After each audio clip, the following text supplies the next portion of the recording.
अस्सलाम वालेकुम क्लास। तो अब हम स्टार्ट करते हैं ऑटोमेटा का चैप्टर नंबर 11 जो कि है डिसेबिलिटी डिसाइडेबिलिटी। ठीक है, बेसिकली इस चैप्टर में हम दो चीज़ें पढ़ेंगे। एक होता है मेथड ऑफ इंटरसेक्शन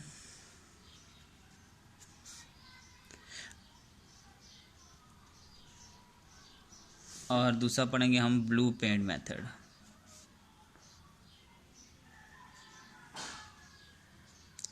ठीक है, बेसिकली अब ये दोनों होते क्या हैं हम इनको थोड़ा सा ब्रीफली देखें। अब जो मेथड ऑफ इंटरसेक्शन है ना, इसका हम इंट्रो पहले कर चुके हैं जो कि चैप्टर नंबर 7 में भी था। क्लीज थ्योरम के अंदर जो हमने देखा था कि FA1 प्लस FA2 वो भी just like point of intersection की तरह ही था। बेसिक पहले शुरू करते हैं हम method of intersection. Method of intersection जो था वो हमने चैप्टर नंबर 7 में भी किया है जो कि था क्लींस थ्योरम के अंदर। ठीक है, बेसिकली क्लींस थ्योरम के अंदर जो हमने मेथड किया था ना FA1 plus FA2, same method हमने इसके अंदर भी करना है। जैसे कि उसने हमें दो लैंग्वेजेस दी हैं FA1 प्लस FA2, कहता है कि इसको आप मेथड ऑफ इंटरसेक्शन से सॉल्व करो। हम सिंपली इसको FA1 प्लस FA2 से सॉल्व करेंगे जो हमने क्लींस थ्योरम के अंदर भी किया है।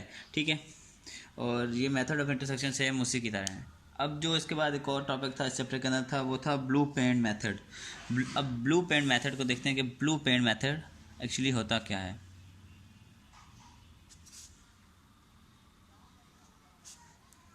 अब यहाँ पे मैंने एक एग्जांपल बना ली। कोई भी हमारे पास FA है, अब इसको हमने ब्लू पेंट मेथड से देखना है। बेसिकली ब्लू पेंट मेथड करता क्या है, ये बताता है कि हमारे पास जो कोई FA है वो कोई लैंग्वेज एक्सेप्ट करता भी है या नहीं। ठीक है, वो हम ब्लू पेंट मेथड से भी देख सकते हैं। अब ब्लू पेंट मेथड क्या होता है, इनिशियली जो स्टार्ट स्टेट होती है वहाँ से ये जिस जिस स्टेट पे जाएगा उसको ये ब्लू करता जाएगा। फॉर एग्जांपल अब स्टार्ट स्टेट थी हमारे पास, ये ब्लू होगी। अब स्टेट से जब हमने A को रीड किया स्टेट पे, मतलब ये स्टेट हमारी ब्लू हो गई। अब स्टार्ट स्टेट से जब B को रीड किया तो स्टेट पे आया, ये भी स्टेट हमारे पास ब्लू हो गई। अब हम पहले इसको देख लेते हैं कि यहाँ से A B लिए तो इसी स्टेट पे रहते हैं तो ये ऑलरेडी ब्लू है। फिर इस स्टेट पे आते हैं, यहाँ स्टेट से जब हमारे पास A हमने रीड किया तो हम इस स्टेट पे आए तो ये हम ब्लू करके फाइनल स्टेट तक आ चुके हैं। इसका मतलब ये जो FA है वो कोई ना कोई लैंग्वेज एक्सेप्ट करता है। ठीक है, अब इससे B रीड करके हम यहाँ आए तो ये ऑलरेडी ब्लू ही था। इसका मतलब ये FA कोई ना कोई लैंग्वेज एक्सेप्ट करता है। दी FA एक्सेप्ट एनी लैंग्वेज। ठीक है, अब ब्लू पेंट मेथड होता ही यही है कि हम देखते हैं कि कोई लैंग्वेज एक्सेप्ट करता है या नहीं। इसकी एक और एग्जांपल देख लेते हैं जिसमें कि हमें पता चलेगा कि वो कोई FA लैंग्वेज एक्सेप्ट करता है या नहीं। तो हमने यहाँ पे कैफ़े बना लिया।